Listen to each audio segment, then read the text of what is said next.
10 years ago tomorrow, the Black Forest fire broke out. Today, community members gathered in Black Forest to remember what they lost and focus on the recovery efforts that they've made. KRDO News Channel 13's Barbara Fox was there.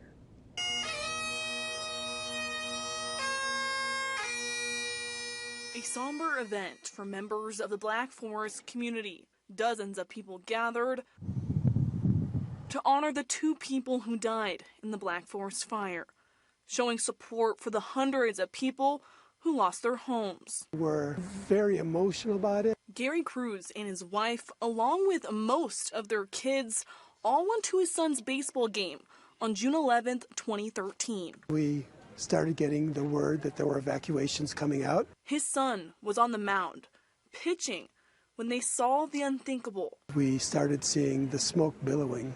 Cruz's son kept pitching, but his family never made it home in time. There was nothing left.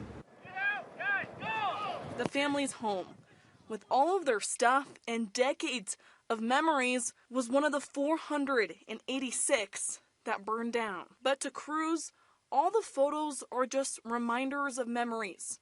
All the items left are just stuff. What you stored in your heart and your head, nobody could ever take away.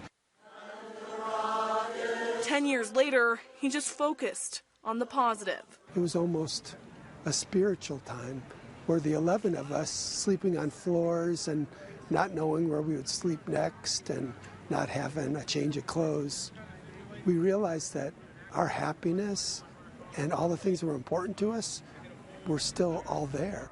Dead trees like this one are a sign that there's still so much work that needs to be done to restore and to protect Black Forest. We're in a much better position than we were 10 years ago. Cruz rebuilt his home, says he has learned through all of this that a home is just a structure, and he's thankful the ones who were there for his son after every baseball game after the fire. You know, just all these grandmotherly types descending upon him after an all-star game. He gets in my car, they take his uniform off him, he rides home in his underpants, you know, because they wanted to make sure that that uniform was clean, dried, and ironed for the next game. Reporting in Black Forest, Barbara Fox, KRDO News Channel 13.